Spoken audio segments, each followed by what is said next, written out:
Hello and welcome to my channel टेक्सेज academy.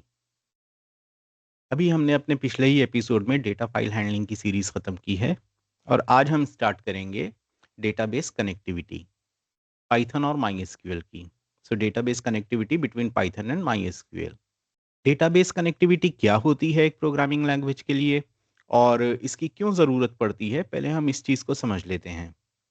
कोई भी एप्लीकेशन जब हम डेवलप करते हैं जिसमें डेटा स्टोर हो रहा हो और यूज़र को एक इंटरफेस मिल रहा हो उस पे काम करने के लिए, तो उसके 2 पार्ट्स होते हैं जो कि बहुत इंपॉर्टेंट हैं। एक पार्ट होता है फ्रंट एंड एप्लीकेशन या फिर फ्रंट एंड। फ्रंट एंड वो पार्ट होता है जिस पे के यूज़र काम करता है, यानी ये विंडो बेस्ड एप्लीकेशन हो सकती है, उसको कई सारे विंडोज़ टूल्स मिल सकते हैं जैसे कि text boxes, buttons, pull down menus etcetera. जो यूज़र काम कर रहा है वो कोई टेक्निकल यूज़र नहीं है। वो एक नॉर्मल यूज़र है जिसने कंप्यूटर को सिर्फ़ यूज़ करना सीखा है। उसने डेटाबेस नहीं सीखा, उसने प्रोग्रामिंग नहीं सीखी, लेकिन कंप्यूटर को ऑपरेट करना सीखा है या फिर किसी एक ख़ास एप्लीकेशन पे काम करने की ट्रेनिंग ली है।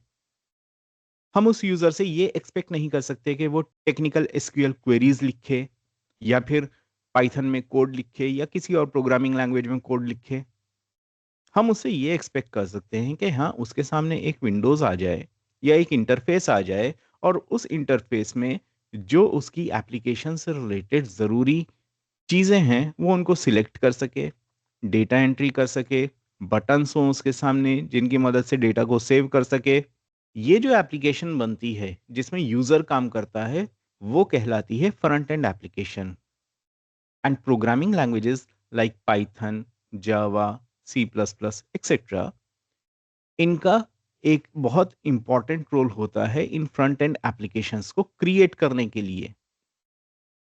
जैसे कि पाइथन में यूजिंग टीके इंटर लाइब्रेरी और भी कई सारी लाइब्रेरीज हैं, उनको यूज़ करके आप ग्राफिकल यूज़र इंटरफेस क्रिएट कर सकते हैं और उन ग्राफिकल यूज़र इंटरफेसेस को यूज़ करके एक यूज़र बहुत आसानी से अपने काम कर सकता है।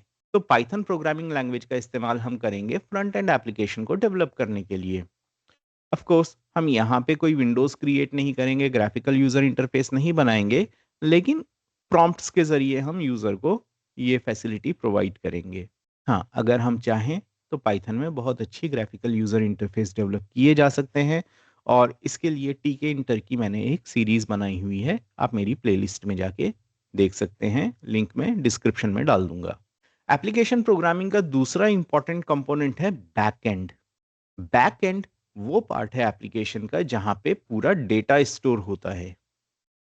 जब यूज़र फ्रंट एंड एप्लीकेशन को यूज़ करता है तो वो बैक एंड से उस डेटा को एक्सेस करता है, उस डेटा को मैनिपुलेट करता है, डिलीट करता है और उसमें फर्दर डेटा ऐड करता है।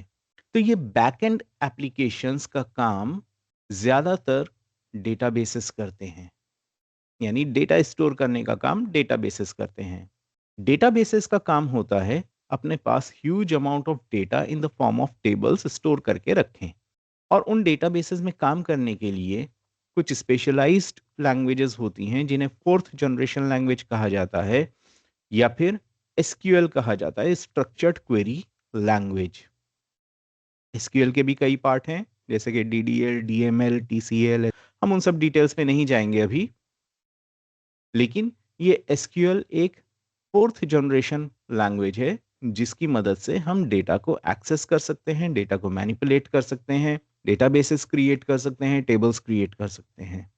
एक जनरल यूजर जनरली एसक्यूएल से वाकिफ नहीं होता या उसको एसक्यूएल नहीं आती, तो हम पाइथन में यूजर इंटरफेस डेवलप करके उस डेटा को एक्सेस करके हम यूजर को प्रोवाइड करेंगे और यूजर उस डेटा को उस यूजर इंटरफेस पे मैनिपुलेट करेगा। इसलिए पाइथन और डेटाबेसेस की कनेक्टिविटी इंपॉर्टेंट है। There are many databases packages available in market जैसे कि Oracle, my server, MS Access, DB two. बहुत सारे डेटाबेस पैकेजेस अवेलेबल हैं जो कि अलग-अलग कंपनीज बना रही हैं। हम यहाँ पे अपने 12th के सीबीएसई सिलेबस के हिसाब से माई डेटाबेस के बारे में जानेंगे। MySQL डेटाबेस, जो कि एक ओपन सोर्स डेटाबेस है, फ्री ऑफ कॉस्ट है, आप उसको डाउनलोड करके इंस्टॉल कर सकते हैं। तो आइए अब बिना टाइम वेस्ट किए हम सीखते हैं कि किस तरीके से पाइथन में हम फ्रंट एंड क्रिएट कर सकते हैं डेटाबेसेस को एक्सेस करने के लिए और डेटाबेसेस को मैनिपुलेट करने के लिए। और इसीलिए इस यूनिट का नाम डेटाबेस कनेक्टिविटी है। डेटाबेस कनेक्टिविटी परफॉर्म करने के लिए एक इम्पॉर्टेंट मॉड्यूल का इंस्टॉल्ड होना ज़रूरी है, जो कि MySQL dash connector dash Python है।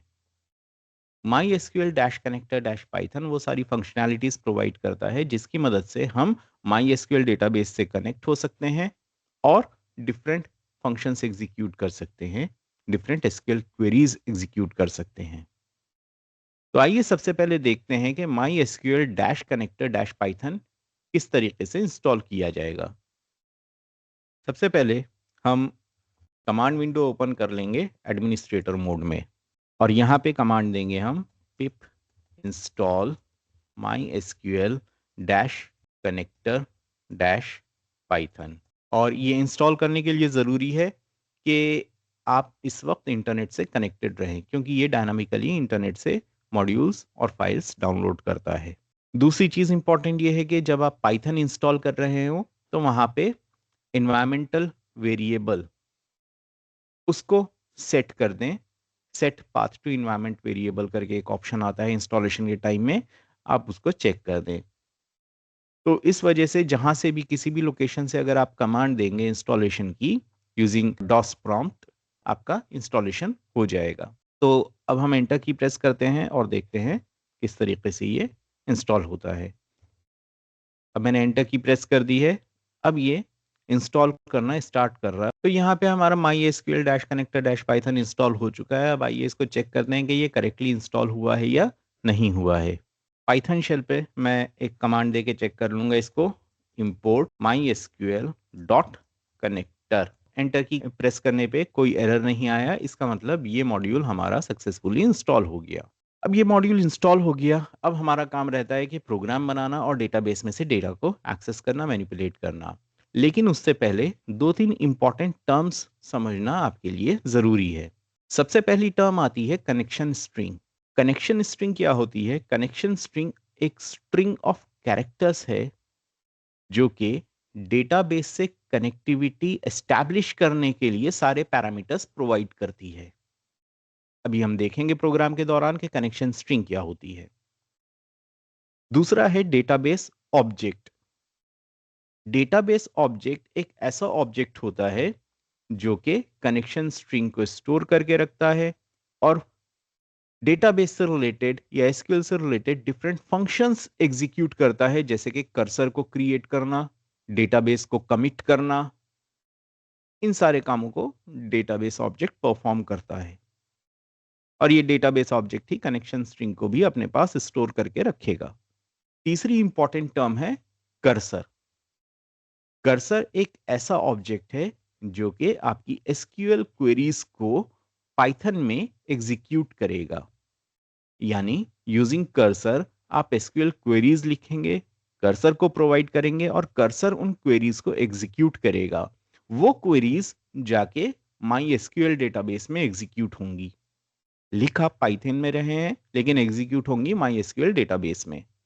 तो ये कुछ इंपॉर्टेंट टर्म्स थी, आगे भी कुछ इंपॉर्टेंट टर्म्स आएंगी जो कि हम टाइम टू टाइम जानते रहेंगे।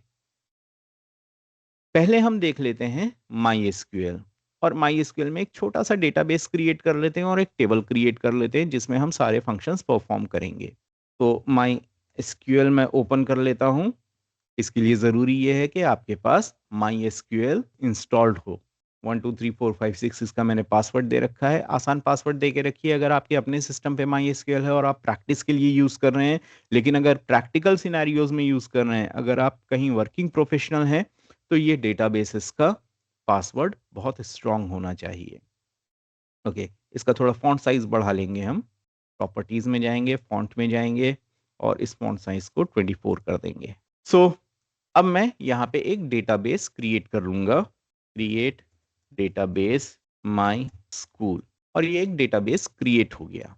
इस डेटाबेस को यूज़ करने के लिए हम करेंगे यूज़ माई स्कूल और प्रेस एंटर। अब हम इस डेटाबेस में एंटर कर चुके हैं। अभी इस डेटाबेस में कोई टेबल नहीं है। जैसे कि अगर मैं कमांड दूं शो टेबल्स, तो ये एम्प्टी सेट दिखा रहा है। इसका मतलब ये है कि इस डेटाबेस में अभी कोई टेबल क्रिएट नहीं हुआ। तो अब हम इस डेटाबेस में टेबल पाइथन के जरिए ही क्रिएट करेंगे और स्टोर करेंगे। आइए अब धीरे धीरे पाइथन प्रोग्रामिंग लैंग्वेज में एक एक कमांड देखते हैं और सीखते हैं।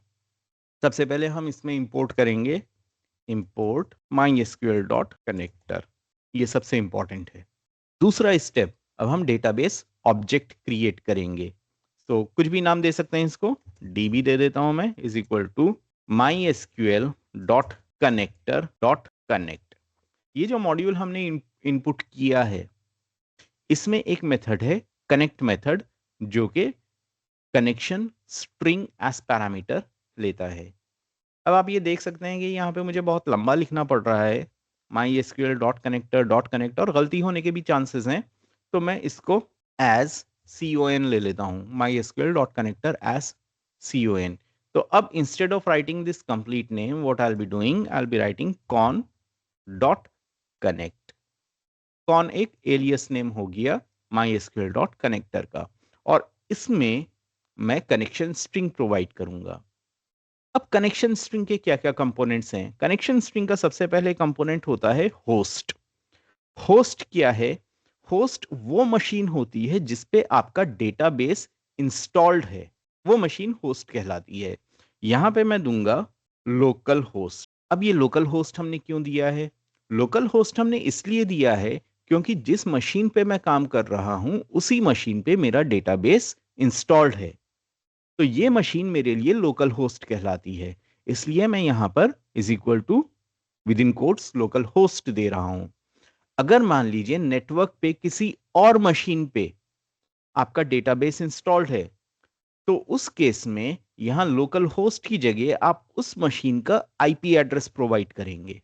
तो ये हो गया होस्ट। अब दूसरा पैरामीटर देते हैं यूजर। यूजर हमेशा रूट रहता है, ये एडमिनिस्ट्रेटिव यूजर है। जब भी आप MySQL डेटाबेस इंस्टॉल करते हैं तो उस पर root user by default create होता है, जिसके पास सभी प्रिविलेजेस होती हैं। तो यहाँ पे user is equal to root लेंगे। पासवर्ड हमें देना पड़ेगा उस डेटाबेस का, पासवर्ड जो कि हमारा है 123456। ये मैंने पासवर्ड दे दिया। तो ये हमारा डेटाबेस ऑब्जेक्ट क्रिएट हो गया, और डेटाबेस ऑब्जेक्ट में क्या है, इस वक्त कनेक्शन स्ट्रिंग स्टोर कर रही है। अब मुझे क्रिएट करना है एक कर्सर। कर्सर की जरूरत क्यों पड़ेगी? कर्सर की जरूरत इसलिए पड़ेगी क्योंकि कर्सर की मदद से हम एसक्यूएल कमांड्स को एग्जीक्यूट करेंगे।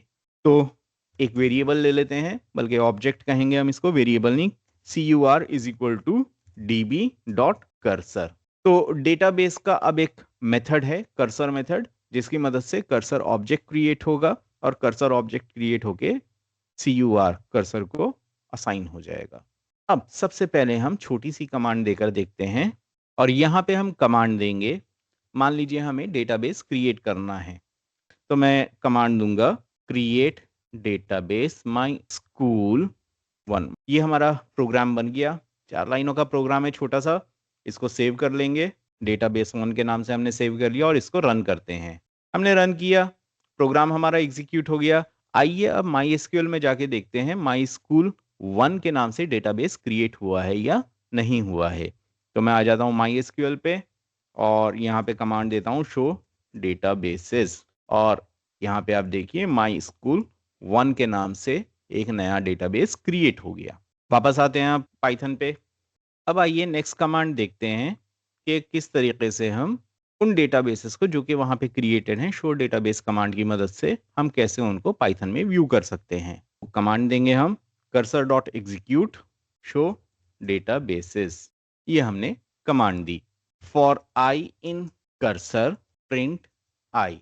रन करते हैं, और देखिए ये सारे डेटाबेसेस हमारे MySQL सर्वर में क्रिएटेड हैं। माई स्कूल 1 हमने अभी क्रिएट किया।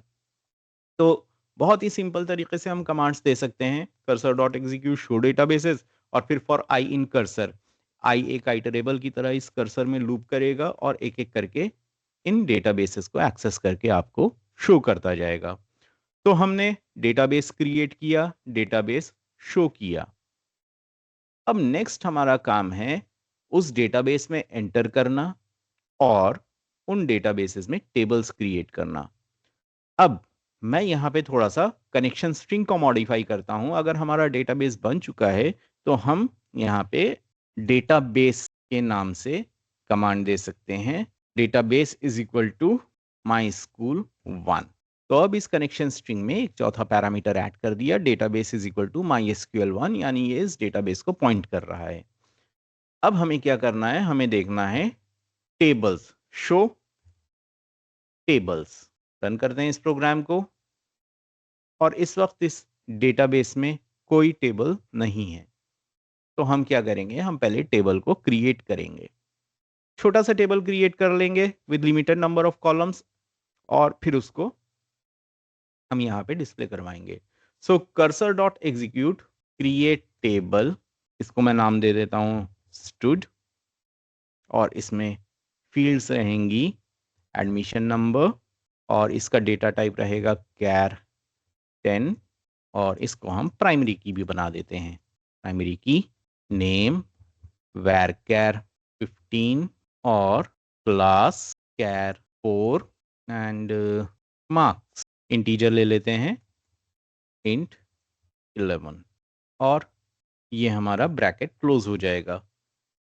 ये वाला ब्रैकेट यहाँ पे क्लोज हो गया। ये हमारी कमांड हो जाएगी टेबल क्रिएट करने के लिए। और ये कमांड क्या क्रिएट करेगी, ये कमांड टेबल क्रिएट करेगी जिसमें 4 फील्ड्स हैं, admission number, name, class, marks. Cursor dot execute, ये कमांड एग्जीक्यूट हो गई। तो सेव करते हैं और रन करते हैं इस प्रोग्राम को। ये कमांड हमारी सक्सेसफुली एग्जीक्यूट हो गई। अब आइए देखते हैं कि टेबल क्रिएट हुआ है या नहीं। पहले माई एसक्यूएल में जाके देख लेते हैं। यूज माई स्कूल 1 डेटाबेस और शो टेबल्स, और यहाँ पे आप देखिए स्टूड नाम से टेबल क्रिएट हो गई है। और इस स्टूड का स्ट्रक्चर देखें, डिस्क्राइब स्टूड, और यहाँ पे admission number, name, class, marks, data type भी देख लीजिए कैर 10, varchar 15, कैर 4, इंट, और ये प्राइमरी की है हमारी एडमिशन नंबर। तो ये टेबल हमारा सक्सेसफुली क्रिएट हो गया है। अब नेक्स्ट टास्क है, हम पाइथन में इस टेबल को और इसके स्ट्रक्चर को देखें। आइए, सो कर्सर डॉट एग्जीक्यूट, यहाँ पे अब मैं कमांड दे दूंगा शो टेबल्स और वही हमारा लूप चलेगा for I in cursor print I, और अब यहाँ पर स्टूड टेबल डिस्प्ले हो जाएगा और स्टूड टेबल डिस्प्ले हो गया। अब इस टेबल को डिस्क्राइब करके देख लेते हैं, डिस्क्राइब स्टूड, और ये पूरी डिटेल्स डिस्प्ले हो गई इस स्टूड टेबल की कि एडमिशन नंबर कैर 10, प्राइमरी की none, name varchar 15, class char 4, marks integer, पूरी डिटेल्स यहाँ पर डिस्प्ले हो गई हैं, यानी डिस्क्राइब कर दिया हमने टेबल को। तो ये हमारी बेसिक कमांड्स हो गई। अब नेक्स्ट हमारे लिए इंपॉर्टेंट है इस टेबल में डेटा इनपुट करवाना, डेटा इंसर्ट करेंगे। अब हम डेटा इंसर्ट करने के लिए कमांड होगी insert into stood values 1, admission number 1, name Ajay, class 12th, marks 78, और मैं कुछ और कमांड्स यहाँ पे लिख देता हूं। अब इसके बाद एक और इंपॉर्टेंट कमांड देना जरूरी है, db.commit। ये क्यों हमने दी कमिट कमांड, जब हम पाइथन के जरिए रिकॉर्ड्स इंसर्ट करवा रहे हैं तो ये रिकॉर्ड इंसर्ट होकर, यानी इन कमांड्स के एग्जीक्यूट होने के बाद ये रिकॉर्ड्स जाके टेम्पररी बफर में स्टोर होते हैं, अभी परमानेंटली सेव नहीं हुए हमारे टेबल में। टेबल में परमानेंटली इंसर्ट करने के लिए इन रिकॉर्ड्स को हमने db.commit कमांड दी। कमिट कमांड डेटा को परमानेंटली सेव करती है या फिर चेंजेस को परमानेंटली अपडेट करती है। तो इस कमिट कमांड का इस्तेमाल हमें डिलीट के टाइम, अपडेट के टाइम और इंसर्ट के टाइम करना पड़ेगा। तो इंसर्ट कमांड दी, इंसर्ट कमांड देने के बाद हमने कमिट कमांड दी। अब रन करते हैं हम इस प्रोग्राम को। रन हो गया और वापस आके देखते हैं, यहाँ पे सिलेक्ट स्टार फ्रॉम स्टूडेंट और ये सारे रिकॉर्ड्स अब परमानेंटली इस टेबल में स्टोर हो गए। अब आ जाते हैं वापस। ये तो इंसर्ट हो गया। कई बार हमें जरूरत पड़ती है डायनामिकली रिकॉर्ड्स को इंसर्ट करवाएं, यानी जो वैल्यूज हैं वो वैल्यूज हम रन टाइम पे इनपुट करवाएं प्रोग्राम के दौरान। यहाँ पे तो हमने डायरेक्टली कोड कर दिया, हार्ड कोडिंग कर दी इसकी, लेकिन रन टाइम पे यूजर इनपुट करवाए डेटा और इनपुट करवाने के बाद फिर उसको हम स्टोर करें। तो इस प्रोग्राम को हम थोड़ा सा चेंज करते हैं। यहाँ पे मैं एक लूप यूज करूंगा। सबसे पहले एक चॉइस ले लेते हैं variable, choice is equal to yes while choice dot upper is equal to capital yes. और इसमें हम इनपुट करवाएंगे सबसे पहले admission number, A is equal to input 4 values input करवा ली, admission number, name, class, marks. और अब हमें 4 डिफरेंट इंसर्ट कमांड्स की जरूरत नहीं है, हम एक ही कमांड का इस्तेमाल करेंगे और लूप में ये बार बार चलता रहेगा। तो सबसे पहले इस कमांड को मॉडिफाई करें हम, इंसर्ट इनटू स्टूडेंट, और यहाँ पर हम ब्रैकेट्स में स्टूडेंट के बाद लेंगे फील्ड्स के नाम, admission number, comma, name, comma, class, comma, marks, values. और इन वैल्यूज की जगह मैं कर्ली ब्रेसेस दे दूंगा। जो कैरेक्टर वैल्यूज हैं उन कर्ली ब्रेसेस को मैंने सिंगल कोट्स में दिया है, और मार्क्स क्योंकि इंटीजर है इसको मैं विदाउट सिंगल कोट्स दूंगा। तो ये मैंने कर्ली ब्रेसेस दे दिए। अब जहां पे ये स्ट्रिंग हमारी खत्म हो रही है डबल कोट्स के बाद, यानी डबल कोट्स इंसर्ट से स्टार्ट हुई और ये पूरी कमांड हमारी इन डबल कोट्स पे फिनिश हो रही है, यानी यहां तक ये एक स्ट्रिंग है। और इसके साथ मैं लगाऊंगा डॉट, फॉर्मेट फंक्शन यूज करेंगे और इस फॉर्मेट फंक्शन में हम ये वेरिएबल्स प्रोवाइड करेंगे, a, n, c, m। तो अब ये फॉर्मेट फंक्शन करेगा क्या? ये फॉर्मेट फंक्शन इन वेरिएबल्स की वैल्यूज रिस्पेक्टिव करली ब्रेसेस में सब्स्टिट्यूट कर देगा, यानी a की वैल्यू पहले करली ब्रेस में आ जाएगी, n की वैल्यू दूसरे करली ब्रेस में आ जाएगी, c की वैल्यू तीसरे करली ब्रेस में आ जाएगी और m की वैल्यू चौथे करली ब्रेस में आ जाएगी। और जब ये कमांड एग्जीक्यूट होगी तो ये डेटा हमारा admission number, name, class, marks में एंटर हो जाएगा, उस टेबल में एंटर हो जाएगा। ये कमांड देने के बाद अब एक बार और फिर से पूछ लेते हैं और इस db.commit को भी हम इस लूप के अंदर ले लेंगे ताकि जब एक रिकॉर्ड की कमांड एग्जीक्यूट हो जाए वो रिकॉर्ड परमानेंटली टेबल में सेव हो जाए। Let's run this program and save the data. Enter admission number 1 2 3 4 हो चुका है हमारा, 5, name Abdul, class 12, percentage 77, yes, now roll number 6, name Kareem, class 12, marks 68। और अब नो कर देते हैं। अब देखते हैं ये डेटा हमारा टेबल में सेव हुआ या नहीं। वापस जाते हैं MySQL पे and you can see that this data has been inserted. Abdul और करीम का डेटा भी इसमें इंसर्ट हो गया। तो ये हमने रन टाइम पे वैल्यूज इनपुट करवाना सीखा, वैल्यूज एंटर हो गई। अब नेक्स्ट हमें सीखना है कि हम सिलेक्ट कमांड्स कैसे दें। पहले सिलेक्ट कमांड्स देना सीखेंगे और फिर अपडेट और डिलीट सीखेंगे। तो सिलेक्ट कमांड के लिए इसी प्रोग्राम को मैं थोड़ा मॉडिफाई कर लूंगा। ये मैंने कमांड दी। अच्छा, यहाँ पे एक ध्यान दीजिए आप, जब हम पाइथन में कमांड दे रहे हैं तो हमको सेमीकोलन लगाने की ज़रूरत नहीं है आफ्टर ईच कमांड। हम बिना सेमीकोलन के भी इन कमांड्स को एग्जीक्यूट कर सकते हैं।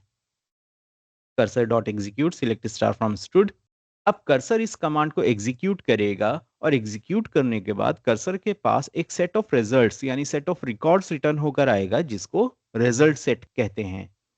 अब उस रिजल्ट सेट को हम कैसे ऑब्टेन करेंगे? तो एक वेरिएबल ले लेते हैं हम, records is equal to cursor dot fetch all. यहां पे हम मेथड यूज कर रहे हैं fetch all method. Fetch all method क्या करता है? फेच ऑल मेथड जितने भी रिकॉर्ड्स रिटर्न होकर आए हैं एक क्वेरी एग्जीक्यूट करने के बाद, उन सभी रिकॉर्ड्स को फेच करेगा।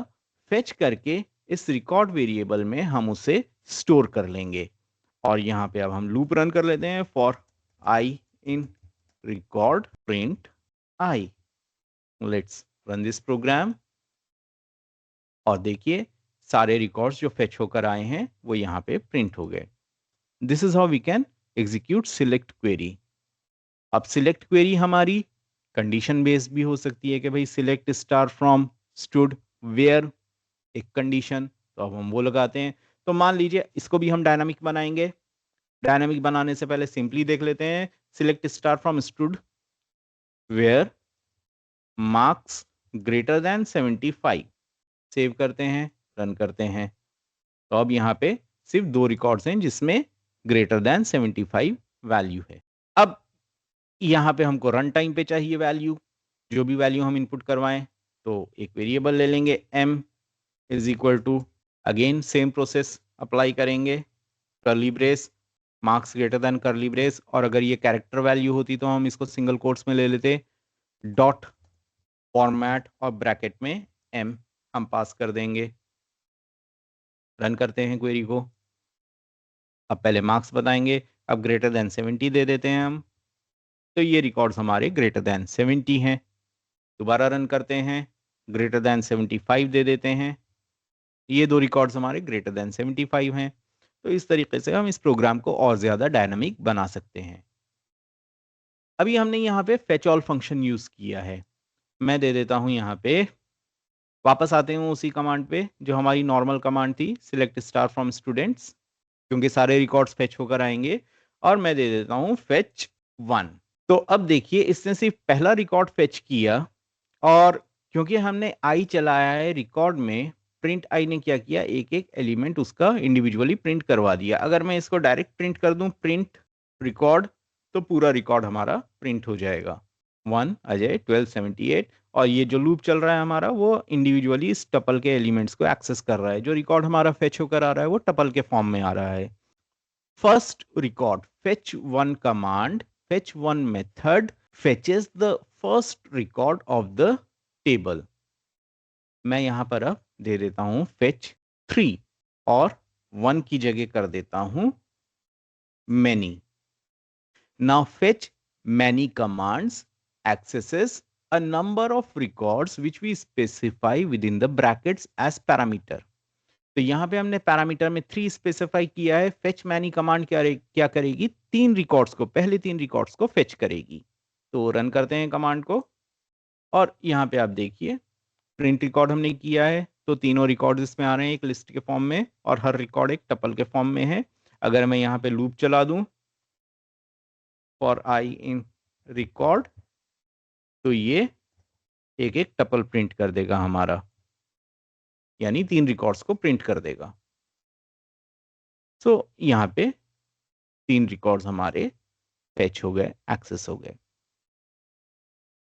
तो ये हमने सिलेक्ट कमांड दी अलग अलग तरीके से बाय स्पेसिफाइंग डिफरेंट कंडीशंस। तो आप इसमें किसी भी तरीके की कॉम्प्लिकेटेड से कॉम्प्लिकेटेड सिलेक्ट क्वेरी दे सकते हैं, चाहे वो ग्रुप बाई हो, चाहे नेस्टेड क्वेरी हो। आप सभी क्वेरीज जैसे नॉर्मली माई एसक्यूएल में देते हैं वैसे ही दे सकते हैं, और ये आपको रिकॉर्ड फेच करके देगा। अब आगे हम बढ़ते हैं और अब हम सीखते हैं कि हमें रिकॉर्ड्स को अपडेट करना है तो कैसे करेंगे। मैं अपडेट करता हूं, पहले मैं सारे रिकॉर्ड्स देख लूं। अब मैं फेच ऑल कर लेता हूं यहां पर, फेच ऑल, और डिस्प्ले करवा दूं एक बार सारे रिकॉर्ड्स।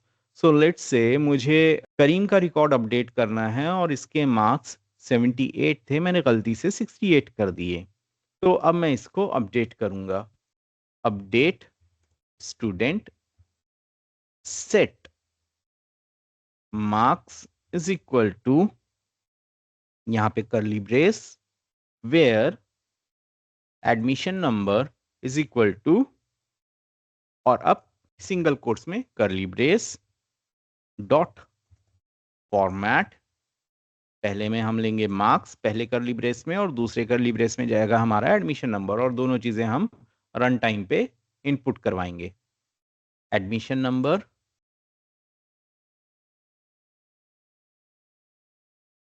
और क्योंकि हम अपडेट कमांड का इस्तेमाल कर रहे हैं, अपडेट कमांड का इस्तेमाल करने के लिए करने के बाद हमें इसको कमिट करना होगा db डॉट कमिट, ताकि डेटा हमारा परमानेंटली सेव हो जाए टेबल में। तो रन करते हैं अब इसको हम। Enter admission number to be modified, 6 था हमारा admission number. Enter new marks, मैं एंटर करवाता हूं 78। अब ये रिकॉर्ड हमारा मॉडिफाई हो गया है। आइए चलकर माई एसक्यूएल में देखें, तो यहाँ पे देख सकते हैं करीम का जो रिकॉर्ड था वो अपडेट हो गया, 68 की जगह 78 वैल्यू आ गई है। तो हमने अपडेट कमांड देके देख ली। अब हम डिलीट कमांड को भी देके देख लेते हैं, और डिलीट करने के लिए हम सिर्फ एडमिशन नंबर इनपुट करवाएंगे। Delete from student where admission number is equal to, यहाँ पे सिर्फ अब एडमिशन नंबर इनपुट करवा रहे हैं, और डिलीशन के बाद भी कमिट कमांड का देना जरूरी है। रन करते हैं इस प्रोग्राम को, और 6 करीम के रिकॉर्ड को हम डिलीट करते हैं, और रिकॉर्ड डिलीट हो गया। आइए जाके माई एसक्यूएल में क्रॉस चेक करें। अब देख सकते हैं यहाँ पे करीम का रिकॉर्ड डिलीट हो चुका है। तो हमारी सारी इंपॉर्टेंट कमांड्स कवर हो चुकी हैं, इंसर्ट, अपडेट, डिलीट, सिलेक्ट। थोड़ा सा हम DDL कमांड्स भी सीख लेते हैं अपने डेटाबेसेस में कैसे दी जाएं। तो मान लीजिए मुझको एक कॉलम ऐड करना है अपने टेबल में। अब मैं DDL कमांड यहाँ पर दूंगा, alter table student add section char 3, और इसको एग्जीक्यूट करने के लिए कमिट की ज़रूरत नहीं पड़ेगी हमें। Let's run this program. हमारा रन हो गया प्रोग्राम। अब ज़रा देखें ये सेक्शन कॉलम इस टेबल में ऐड हुआ है या नहीं हुआ है। सिलेक्ट कमांड ही दे देते हैं, तो आप देख सकते हैं यहाँ पे सेक्शन कॉलम ऐड हो चुका है, और अभी इसमें नल वैल्यूज़ हैं। अब डिलीट करते हैं, ड्रॉप करते हैं column. Alter table student drop column section, run करते हैं और देखते हैं ये कॉलम डिलीट हुआ या नहीं हुआ। तो ये कॉलम हमारा ड्रॉप हो गया, डिलीट हो गया, यहाँ पे रिमूव हो गया है। अब हमें नेक्स्ट कमांड हमें सीखनी है टेबल डिलीट करने की। टेबल डिलीट करने से पहले हम एक इंपॉर्टेंट प्रॉपर्टी कर लेते हैं कर्सर की, जो कि रो काउंट प्रॉपर्टी है। आइए देखते हैं रो काउंट प्रॉपर्टी को हम कैसे यूज कर सकते हैं। तो अब इस प्रोग्राम में हमने cursor dot execute select star from stud पूरे रिकॉर्ड्स हमने एक्सेस किए सिलेक्ट स्टार फ्रॉम स्टूड देके। Record is equal to my cursor dot fetch all, सारे रिकॉर्ड्स को फेच किया, रिजल्ट सेट को फेच किया। Count is equal to cursor dot row count, और एक काउंट वेरिएबल में हमने कर्सर की रो काउंट प्रॉपर्टी यूज करके काउंट स्टोर करवा लिया, और हमें पता चल गया कि कितने रिकॉर्ड्स उस टेबल में मौजूद हैं, और यहाँ पे हम उनको प्रिंट करवा रहे हैं। Table stood contains count records, यानी जितने भी रिकॉर्ड्स हैं वो यहाँ पे प्रिंट हो जाएंगे। और फिर इस काउंट को यूज करके हम क्या कर रहे हैं, सारे रिकॉर्ड्स को एक्सेस कर रहे हैं। एक हमने वेरिएबल लिया i is equal to 0, while i less than count print record i। Record में क्योंकि सारे रिकॉर्ड्स स्टोर्ड हैं और वो टपल्स हैं, और ये सारे टपल्स एक लिस्ट में हैं, तो हम लूप चला रहे हैं 0th index position, first index position, second index position and so on. सारे रिकॉर्ड्स को हम प्रिंट कर देंगे। लेट्स रन दिस प्रोग्राम, और यहाँ पे टेबल स्टूड कंटेन्स 5 रिकॉर्ड्स, और वो पांचों रिकॉर्ड्स हमने 1 बाय 1 प्रिंट कर दिए। तो ये एक row count property important property थी, जानना ज़रूरी था, इसलिए हमने इसको भी कवर किया। और अब देखते हैं टेबल को कैसे डिलीट किया जाए। तो टेबल डिलीट करने के लिए cursor dot execute drop table stood, run करते हैं, और ये कमांड हमारी एग्जीक्यूट हो गई। अब ज़रा कमांड देकर देखें। Error table my school one dot stood does not exist, क्योंकि ये टेबल डिलीट हो चुका है and it does not exist. तो दोस्तों ये एक छोटा सा वीडियो था जिससे आपको समझ में आ गया होगा कि किस तरीके से हम पाइथन के ज़रिए डेटाबेस कनेक्टिविटी एस्टैब्लिश कर सकते हैं, डेटाबेस को मैनिपुलेट कर सकते हैं, उसमें डेटा स्टोर कर सकते हैं, डेटा को फेच कर सकते हैं, उस डेटा को मैनिपुलेट कर सकते हैं, टेबल्स क्रिएट कर सकते हैं, एसक्यूएल कमांड्स में डीएमएल कमांड्स और डीडीएल कमांड्स को एग्जीक्यूट कर सकते हैं यूजिंग पाइथन प्रोग्राम। और आप क्या करेंगे, आप एक इंटरफेस बना के यूज़र को प्रोवाइड कर देंगे और यूज़र सिर्फ उस इंटरफेस के ज़रिए प्रोग्राम को रन करेगा और डेटा को मैनिपुलेट करेगा। डेटाबेस कनेक्टिविटी से रिलेटेड मैंने टीके इंटर में कुछ प्रोग्राम बना रखे हैं जो कि ग्राफिकल यूज़र इंटरफेस में डेटा को मैनिपुलेट कर रहे हैं, डेटा को एक्सेस कर रहे हैं। वो प्लेलिस्ट में जाके, टीके इंटर प्लेलिस्ट में जाके आप उन प्रोग्राम्स को ज़रूर देखिए। खासतौर पे 12th क्लास के बच्चे जिनको अपने प्रोजेक्ट्स बनाने होते हैं, सीबीएसई के पॉइंट ऑफ व्यू से ग्राफिकल यूज़र इंटरफेस में जब अपना प्रोजेक्ट बना के आप प्रेजेंट करेंगे एग्जामिनर के आगे तो बहुत अच्छा इम्प्रेशन पड़ता है और इम्पैक्ट अच्छा पड़ेगा। तो this is it from my side in this so this is it for today. Hope कि आपको ये वीडियो पसंद आया होगा। अगर आपको ये वीडियो पसंद आया है, इसको लाइक कीजिए, सब्सक्राइब कीजिए, शेयर कीजिए अपने दोस्तों में इसको। तो अगर आपको ये वीडियो पसंद आया है तो इस वीडियो को लाइक कीजिए, इसको अपने और दोस्तों के साथ शेयर कीजिए, सब्सक्राइब कीजिए चैनल को, दोस्तों को भी कहिए कि मेरे इस चैनल को सब्सक्राइब करें ताकि ऐसे यूज़फुल वीडियोस आपके सामने मैं बना के प्रेजेंट करता रहूं, जिससे आप लोगों को अपने 12th क्लास के और दूसरी क्लासेस के करिकुलम में हेल्प मिले। तो मिलेंगे फिर अगली बार नेक्स्ट वीडियो के साथ।